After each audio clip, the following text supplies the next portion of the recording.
আমরা আল্লাহর পবিত্র নামে শুরু করছি। আমরা তার প্রশংসা করি এবং তার মাহাত্ম্য বর্ণনা করি, যেভাবে প্রশংসা ও মাহাত্ম্য বর্ণনা করা উচিত। আমরা তার সকল সম্মানিত রাসূলদের উপর শান্তি ও করুণা প্রার্থনা করি, বিশেষ করে সর্বশেষ ও সর্বশ্রেষ্ঠ নবী মুহাম্মদ সাল্লাল্লাহু আলাইহি ওয়াসাল্লামের উপর। আজ জামাদিউল আওয়াল মাসের ২৬ তারিখ। আমরা মালয়েশিয়া থেকে আপনাদেরকে স্বাগত জানাচ্ছি। আমাদের আজকের আলোচনার বিষয় হল ইসরায়েলের মহাপরিকল্পনা সম্পর্কে একটি ইসলামিক আখেরি জামানা সম্পর্কিত ব্যাখ্যা। আমি আপনাদের মনে করিয়ে দিতে চাই যে আল্লাহর দয়ায় ও অনুগ্রহে আমি প্রায় ২০-এর বেশি বছর আগে জেরুজালেম ইন দ্য কুরআন বইটি লিখতে সক্ষম হয়েছিলাম। সেই বইটিতে আমরা ইসরায়েলের মহাপরিকল্পনা ব্যাখ্যা করেছিলাম। আমরা কুরআনের একটি আয়াতের দিকে ফিরে যাই, যেখানে আল্লাহ সুবহানাহু ওয়া তাআলা এমন ভাষায় কথা বলেছেন যার ব্যাখ্যা করা প্রয়োজন। সেই আয়াতে তিনি যা বলেছেন তার একটি ভাবার্থ হল, ইতিহাস এমন এক সময়ের দিকে এগিয়ে যাবে যার ৩টি অংশ থাকবে। এর ব্যাখ্যা করা আবশ্যক। ২৫ বছর আগে আমরা একটি ব্যাখ্যা দিয়েছিলাম যে কুরআন এখানে ইতিহাসের একটি মসিহি কেন্দ্রিক ব্যাখ্যার দিকে ইঙ্গিত করছে, অর্থাৎ ইতিহাস নির্ধারিত হয় মসিহের আগমনের সাথে সম্পর্কিত ঘটনাবলীর মাধ্যমে। কারণ আল্লাহ মসিহিকে পাঠিয়েছিলেন, কিন্তু বনি ইসরায়েলের একটি অংশ তাকে প্রত্যাখ্যান করেছিল এবং তারা তাদের কাজ নিয়ে গর্ব করেছিল। এ কারণে তারা এখনও মসিহের জন্য অপেক্ষা করছে, কারণ তারা আসল মসিহিকে প্রত্যাখ্যান করেছিল।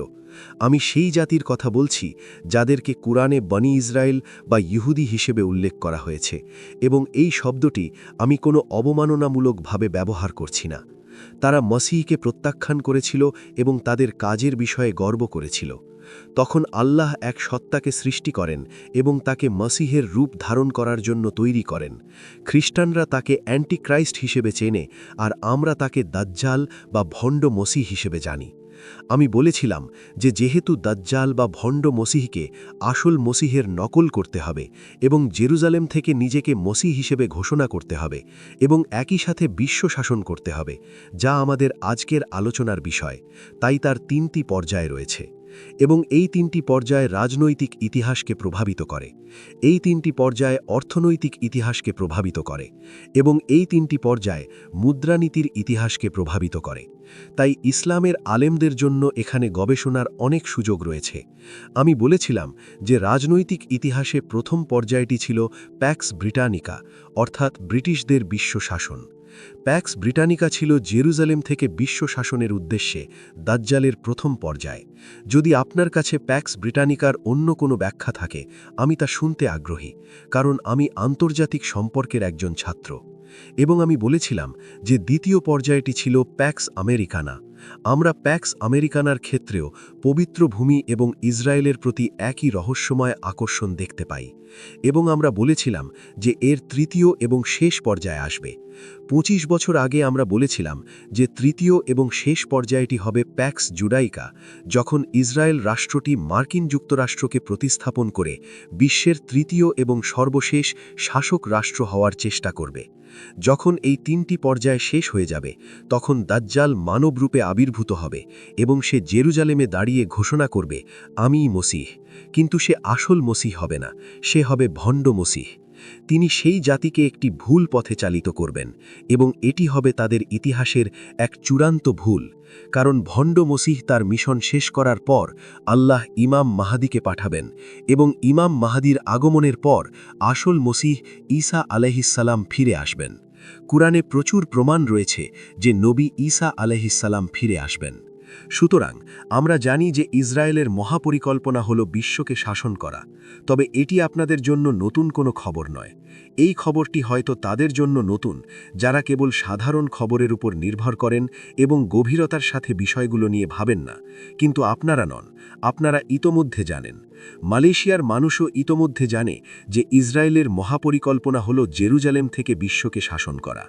২৫ বছর আগে হয়তো এটি অসম্ভব মনে হয়েছিল, কিন্তু ২৫ বছর পর ইসরায়েল সবাইকে উপেক্ষা করছে। ইসরায়েল পুরো বিশ্বকে উপেক্ষা করছে।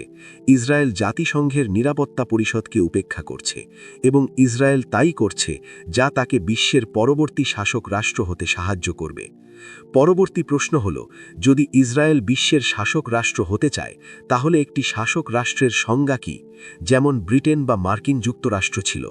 উত্তর হল, একটি শাসক রাষ্ট্র এমন নয় যে সে কোনো শহরের প্রতিটি ইঞ্চি নিয়ন্ত্রণ করে। একটি শাসক রাষ্ট্র হল এমন একটি রাষ্ট্র যাকে অন্য কোনো রাষ্ট্র বা একাধিক রাষ্ট্রের জোট হুমকি দিতে বা তার প্রতিদ্বন্দ্বিতা করতে পারে না। তাই ইসরায়েলের শাসক রাষ্ট্র হওয়ার প্রথম পদক্ষেপ হল তার আশেপাশের পরিবেশকে নিয়ন্ত্রণে করা, যাকে আমি এর কৌশলগত পরিবেশ বলি। এই পরিবেশে এমন কোনো সরকার বা রাষ্ট্র থাকতে পারবে না যা ইসরায়েলের বিরোধিতা করে। যে কোনো রাষ্ট্র যা ইসরায়েলের বিরোধিতা করবে তাকে নিয়ন্ত্রণে আনতে হবে, যাতে ইসরায়েলের চারপাশে যারা থাকবে তারা সবাই ইসরায়েলের অধীনস্থ থাকে। ২৫ বছর আগের তুলনায় বর্তমানে সৌদি আরব এবং ইসরায়েলের মধ্যে সম্পর্ক অনেক বেশি ঘনিষ্ঠ হয়েছে। জর্ডানের অবস্থাও সেরকম, ইসরায়েলের অনুগত। এবং অন্যান্য আরব রাষ্ট্রগুলোর অবস্থাও একই, তারা সবাই ইসরায়েলের অধীনস্থ। কিন্তু ইরাকে সাদ্দাম হুসেন তেমন ছিলেন না, তিনি প্রতিরোধ দেখাচ্ছিলেন। লিবিয়াতে গাদ্দাফিও তেমন ছিলেন না, তিনি প্রতিরোধ দেখাচ্ছিলেন। এবং সিরিয়াতে আসাদও তেমন ছিলেন না। সাধারণ মানুষের আবেগের কথা এখানে না ভাবলেও মূল বিষয় হল, সিরিয়ার আসাদ সরকার ইসরায়েলের অধীনস্থ ছিল না। যারা এই বাস্তবতা বুঝতে না চান তাদের জন্য আমার কাছে সময় নেই। তাই ইসরায়েল আবারও ভিন্ন কৌশল অবলম্বন করে। ইসরায়েল প্রথমে ব্রিটেন, ফ্রান্স এবং তাদের মিত্রদের ব্যবহার করে গাদ্দাফিকে ক্ষমতাচ্যুত করে। ইসরায়েল সাদ্দাম হুসেনকেও ক্ষমতাচ্যুত করে। এখন লিবিয়া কঠিন পরিস্থিতির মধ্যে রয়েছে এবং এটি ইসরায়েলের বিজয়। আপনারা কি আমার কথা বুঝতে পারছেন? ইরাকের ক্ষেত্রেও একই ঘটনা ঘটেছে। তারা শক্তিশালী দেশ এবং তাদের মিত্রদের ব্যবহার করেছে এবং একটি অভিযান চালিয়েছে। এখন সাদ্দাম হুসেন ইতিহাস। ইরাকের এখন ইসরায়েলকে কোনো প্রতিরোধ করার ক্ষমতা নেই। এবং অবশেষে তারা হামাসের সাথেও একই কাজ করেছে, যাদেরকে আমি ইসলামেরই প্রতিরোধ শক্তি বলি। আফগানিস্তানের মতো তারাও যুদ্ধ করতে জানে, কিন্তু অনেক সময় তাদের জ্ঞানের অভাব দেখা যায়, তাই মাঝে মাঝে তাদের ভুল পথে চালিত করা যায়। সুতরাং তারা হামাসকে দুর্বল করেছে, এটি ইসরায়েলের বিজয়। এরপর তারা হিজবুল্লাহকে দুর্বল করার জন্য এগিয়ে গেছে, সেটাও ইসরায়েলের বিজয়। আর এখন ইসরায়েল গর্ব করে বলছে যে আমরা সিরিয়ার সরকার পরিবর্তন করে দিয়েছি। আমি আবার বলছি, ইসরায়েল এখন গর্ব করে বলছে আমরা সিরিয়ার সরকার পরিবর্তন করে দিয়েছি। সুতরাং যারা সিরিয়ার সরকারের বিরুদ্ধে তাদের তথাকথিত যুদ্ধ করেছে তাদের কোনো বিশ্বাসযোগ্যতা নেই। সিরিয়া আজ ইসরায়েলের অধীনস্থ। এবং এখন যা বাকি আছে তা হল ইয়েমেনের প্রতিরোধ শক্তি এবং ইরাকের প্রতিরোধ শক্তি। ইসরায়েল যদি সফল হয় তাহলে তার চারপাশের পুরো পরিবেশ তার অধীনস্থ হয়ে যাবে, যা তাকে শাসক রাষ্ট্র হওয়ার পথে এগিয়ে নিয়ে যাবে। এখন আমার হাতে আর বেশি সময় নেই, তাই আমি এই বিষয়ে আর এগোতে চাই না। আমি এখন সংজ্ঞায়িত করতে চাই যে ইসরায়েল কী ধরনের রাষ্ট্র প্রতিষ্ঠা করতে চায়। এটি হবে দাউদ আলাইহিসসালাম এবং সুলাইমান আলাইহিসসালাম দ্বারা নির্মিত পবিত্র ইসরায়েল রাষ্ট্রের মতো একটি রাষ্ট্র, যেটি একটি পবিত্র রাষ্ট্র হিসেবে পরিচিত। কিন্তু ইসলামে আমাদের কাছে পবিত্র রাষ্ট্রের জন্য একটি ভিন্ন নাম আছে। আমরা একে খিলাফত রাষ্ট্র বলি। সুতরাং ইসরায়েল একটি খিলাফত রাষ্ট্র প্রতিষ্ঠা করতে চায়, অর্থাৎ একটি পবিত্র রাষ্ট্র। খ্রিস্টানরা কনস্টান্টিনোপলে যা করেছিল তারা একটি পবিত্র বাইজেন্টাইন সাম্রাজ্য তৈরি করেছিল। তাহলে একটি পবিত্র রাষ্ট্র বা খিলাফত রাষ্ট্র কি, এটাই প্রশ্ন। এবং একজন ইহুদি উত্তর দেবে যে একটি পবিত্র রাষ্ট্র হল দাউদ এবং সুলাইমান দ্বারা নির্মিত রাষ্ট্রের প্রতিরূপ, পবিত্র ইসরায়েল। এবং পবিত্র ইসরায়েল কোনো ধর্মনিরপেক্ষ রাষ্ট্র ছিল না। সুতরাং ইসরায়েলের মহাপরিকল্পনা কেবল বিশ্ব শাসন করা নয়, বরং এমন একটি শাসক রাষ্ট্র প্রতিষ্ঠা করা যার ধর্মনিরপেক্ষ হবে না, বরং একটি পবিত্র রাষ্ট্র হবে। এবং তাই ইসরায়েলের একজন রাজা থাকবেন, ইসরায়েলের একজন শাসক থাকবেন, যিনি হবেন একজন রাজা। এটি কী ধরনের রাষ্ট্র হবে? এটি এমন একটি রাষ্ট্র হবে যেখানে তৌরাত বা ধর্মগ্রন্থ হবে জ্ঞানের ভিত্তি, যার ওপর ভিত্তি করে রাষ্ট্র গঠিত হবে। তারা তখন নবী মুসা আলাইহিসসালাম থেকে প্রাপ্ত পবিত্র আইন অনুসারে সেই পবিত্র রাষ্ট্র প্রতিষ্ঠা করবেন। ইহুদি ধর্মগ্রন্থ সম্পর্কে আমার সেই জ্ঞান নেই যে আমি সংজ্ঞায়িত করতে পারব এটি কী ধরনের রাষ্ট্র হবে এবং মসজিদুল আকসা ধ্বংস হয়ে গেলে কী ধরনের মন্দির তৈরি করা হবে। কারণ মন্দির ছাড়া পবিত্র ইসরায়েল রাষ্ট্র হতে পারে না এবং মসজিদুল আকসা থাকা অবস্থায় মন্দির হতে পারে না। তাই এমন একটি পরিস্থিতি তৈরি হতে পারে যেমন একটি ভূমিকম্প, যা মসজিদটিকে ক্ষতিগ্রস্ত করবে এবং এরপর তারা মন্দির নির্মাণের কাজ শুরু করবে। কিন্তু আমি একটি পবিত্র রাষ্ট্র বা খিলাফত রাষ্ট্রকে সংজ্ঞায়িত করতে কোরআনের কাছে যেতে পারি। একটি পবিত্র রাষ্ট্রকে সংজ্ঞায়িত করার এবং ইসরায়েলের মহাপরিকল্পনা ব্যাখ্যা করার উপায় হল কোরআনের সেই অংশে যাওয়া যেখানে আল্লাহ ফেরেশতাদের সাথে কথা বলেছিলেন এবং বলেছিলেন, আমি পৃথিবীতে একজনকে আমার খলিফা হিসেবে স্থাপন করতে যাচ্ছি, অর্থাৎ একজন যে আমার নামে শাসন করবে, একজন যে খলিফা হবে, অর্থাৎ আমার প্রতিনিধি হিসেবে শাসন করবে। ব্রিটেন এবং পশ্চিমা বিশ্বে একসময় এই ধারণা ছিল, তারা একে বলতো রাজাদের ঐশ্বরিক অধিকার, অর্থাৎ রাজারা ঈশ্বরের পক্ষ থেকে শাসন করে। এটি খ্রিস্ট ধর্মের রাজনৈতিক তত্ত্ব ছিল। তখন ফেরেশতারা বললেন, আপনি কি পৃথিবীতে এমন কাউকে স্থাপন করতে যাচ্ছেন যে রক্তপাত করবে এবং ফিতনা সৃষ্টি করবে? তখন আল্লাহ আদম আলাইসাল্লামকে সৃষ্টি করলেন এবং তাকে মানবজাতিসহ পৃথিবীতে বসবাস করার জন্য পাঠালেন।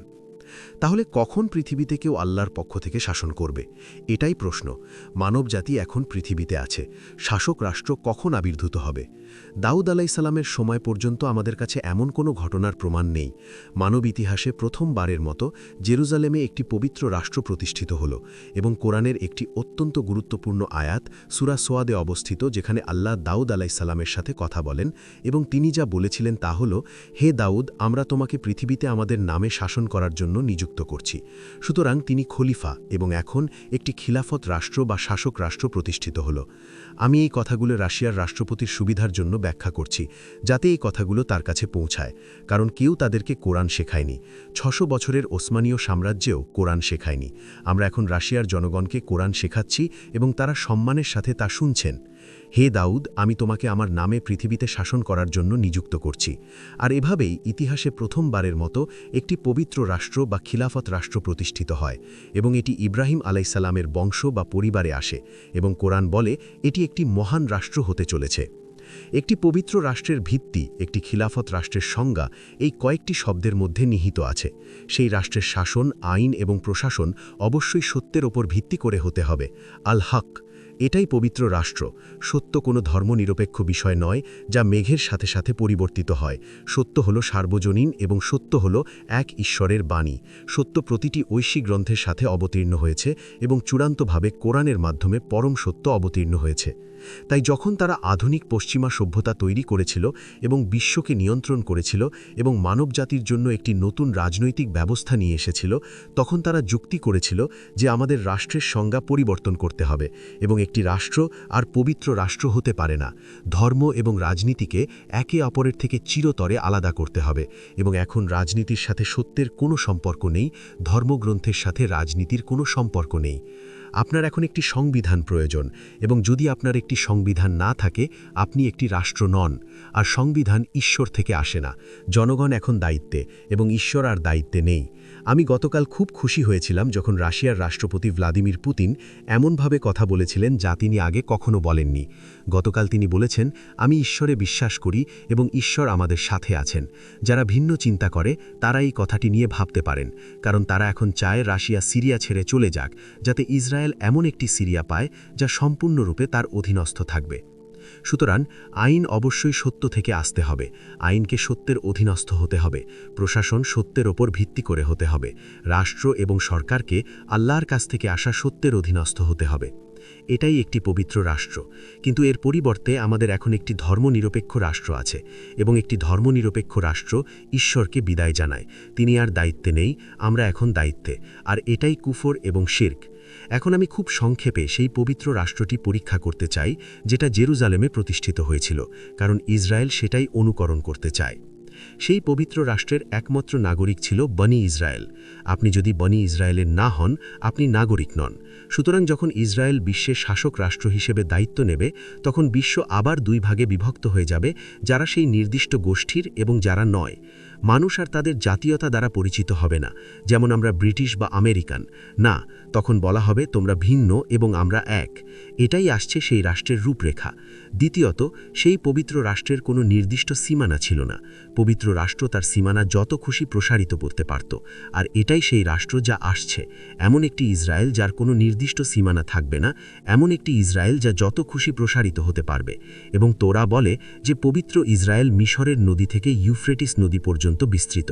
তাই ইসরায়েলকে প্রথমে নিশ্চিত করতে হবে যে মিশরের নদী থেকে ইউফ্রেটিস নদী পর্যন্ত এই সমগ্র অঞ্চল, যার মধ্যে মিশর, ইরাক, সমস্ত উপসাগরীয় রাষ্ট্র, সৌদি আরব এবং সিরিয়া রয়েছে, তারা সবাই ইসরায়েলের অধীনস্থ। এটাই মহাপরিকল্পনা। এবং দাউদ ও সুলেমানের পবিত্র ইসরায়েল রাষ্ট্র সোনা এবং রূপাকে মুদ্রা হিসেবে ব্যবহার করত। তাই আগামীকাল যখন ইসরায়েল নিজেকে শাসক রাষ্ট্র হিসেবে প্রতিষ্ঠিত করবে, তখন সে বিশ্বে এমন একটি মুদ্রা ব্যবস্থা নিয়ে আসবে যেখানে সোনা এবং রূপা আবার লৈধ মুদ্রা হবে। তখন হয়তো ইসলামের আলেমরা তাদের ঘুম থেকে জেগে উঠবেন। আমার কঠিন ভাষার জন্য ক্ষমা করবেন, কারণ আমি অনেক দিন ধরে একালই বলে আসছি যে আমরা এখন যে অর্থ ব্যবহার করছি তা ভুয়ো, প্রতারণামূলক এবং হারাম। তাই আগামীকাল তারা হাততালি দেবে এবং বলবে, হ্যাঁ হ্যাঁ, এটাই সুন্নাহার মুদ্রা, সোনা এবং রূপা। আজ তারা নীরব, আগামীকাল তারা কথা বলবে। আমি আশা করি আমি সেই লজ্জাজনক দিনটি দেখার জন্য বেঁচে থাকব না, যখন এই উম্মত জেগে উঠে বলবে, হ্যাঁ, দিনার এবং দিরহাম হালাল মুদ্রা। আশা করি আমি সেই লজ্জাজনক দিনটি দেখতে পাব না। হ্যাঁ, তাই আগামীকাল সোনা এবং রূপা মুদ্রা হিসেবে ব্যবহৃত হবে। আর আজ বিশ্বের সোনা কারা নিয়ন্ত্রণ করে? তারাই করে। আর গাদ্দাফি লিবিয়ার সমস্ত সোনা লিবিয়াতে ফিরে আনার কথা বলেছিলেন এবং তিনি আফ্রিকার জন্য সোনার ওপর ভিত্তি করে একটি মুদ্রা ব্যবস্থা প্রতিষ্ঠা করতে চেয়েছিলেন বলেই তাকে ক্ষমতাচ্যুত করা হয়েছিল। একই ঘটনা তুরস্কেও নাজমুদ্দিন আরবাকানের সাথে ঘটেছিল, কিন্তু আমাদের হাতে সে ব্যাপারে আলোচনা করার সময় নেই। আমার আর মাত্র কয়েক মিনিট বাকি আছে। সংক্ষেপে এটাই হলো ইসরায়েলের মহাপরিকল্পনা এবং তারা যে পবিত্র রাষ্ট্র প্রতিষ্ঠা করতে চায় তার সংজ্ঞা। আমার হাতে সময় শেষ হয়ে আসছে, কিন্তু শেষ করার আগে বলতে চাই আরও একটি পবিত্র রাষ্ট্র আছে এবং আমি চাই ভ্লাদিমির পুতিন এটা বোঝেন। আমি আশা করি রাশিয়া এটা বুঝবে যে আল্লাহ একটি পবিত্র রাষ্ট্রের দ্বিতীয় মডেল পাঠিয়েছিলেন এবং এটি এমন একটি রাষ্ট্র ছিল না যেখানে কেবল একটি নির্দিষ্ট গোষ্ঠীর মানুষই নাগরিক ছিল। না, ওটা ছিল একচেটিয়া মডেলের রাষ্ট্র। কিন্তু মুহাম্মদ সাল্লাল্লাহু আলাইহি ওয়াসাল্লাম দ্বারা প্রতিষ্ঠিত এই খেলাফত, এই রাষ্ট্র, এই পবিত্র রাষ্ট্র জেরুজালেমের সেই রাষ্ট্র থেকে ভিন্ন ছিল। এটি ছিল বহুমাত্রিক মডেলের রাষ্ট্র, যেখানে রাষ্ট্র স্বীকার করত যে সমাজে বহুমাত্রিকতা রয়েছে এবং রাষ্ট্রের সমস্ত অংশ একে অপরের সাথে রাজনৈতিক সমতার ভিত্তিতে সম্পর্ক স্থাপন করত। মালয়েশিয়ার অনামুসলিমরা এটা শুনে খুব খুশি হবে যে রাষ্ট্রের সমস্ত অংশ একে অপরের সাথে রাজনৈতিক সমতার ভিত্তিতে সম্পর্ক স্থাপন করত। কিন্তু প্রথমে আপনাকে একটি চুক্তিতে পৌঁছতে হবে যার ভিত্তিতে আমরা একটি রাষ্ট্র হিসেবে একসাথে বসবাস করব, আর সেটাকে বলা হতো মিথাক আল মাদিনা বা মদিনার সনদ। তারা একে সংবিধান বলে, কিন্তু এটি এমন একটি চুক্তি ছিল যা কোনো বড় সাংবিধানিক সম্মেলনের মাধ্যমে এক ছাদের নিচে হয়নি। না, ওটা সেই পদ্ধতি ছিল না। আমাদের নবী প্রত্যেক গোত্রের সাথে আলাদাভাবে দেখা করেছিলেন এবং প্রত্যেক গোত্রের সাথে আলাদাভাবে আলোচনা করতে তার 7 মাস সময় লেগেছিল। প্রেসডে তিনি একটি রাজনৈতিক চুক্তিতে পৌঁছান যার ভিত্তিতে রাষ্ট্র প্রতিষ্ঠা করা যায়। এবং এটি এমন একটি রাষ্ট্র ছিল না যেখানে আমরা মুসলিমরা নিজেদের এবং আমাদের জীবনযাত্রা, আমাদের আইন এবং আমাদের ধর্ম অনামুসলিমদের ওপর চাপিয়ে দিয়েছিলাম। আমরা তা করিনি। তাই কোনো ইসলামিক সাম্রাজ্যবাদ বা অত্যাচার ছিল না। আমার সময় এখন শেষ, কিন্তু আমি যা করেছি তা হলো যারা জানতো না তাদের জন্য ব্যাখ্যা করেছি যে আমাদের রাষ্ট্রের মডেল বা পবিত্র রাষ্ট্রের মডেল, যেটা ছিল বিশ্বের দ্বিতীয় এবং শেষ মডেল, সেটা জেরুজালেমের মডেল থেকে ভিন্ন ছিল। জেরুজালেমের মডেলটি ইসরায়েল প্রতিষ্ঠা করতে চায় যখন ইসরায়েল শাসক রাষ্ট্র হবে। এটাই তাদের মহাপরিকল্পনা। আর মদিনার মডেলটি আমাদের নবী প্রতিষ্ঠা করেছিলেন এবং যখন ঈসা আলাইহিস সালাম ফিরে আসবেন এবং তিনি জেরুজালেমে পবিত্র রাষ্ট্র প্রতিষ্ঠা করবেন এবং ইমাম মাহদী মক্কায় পবিত্র রাষ্ট্র প্রতিষ্ঠা করবেন, তখন এই পবিত্র রাষ্ট্রগুলো বহুমাত্রিক মডেলের দ্বিতীয় মডেলের উপর ভিত্তি করে প্রতিষ্ঠিত হবে। ধন্যবাদ।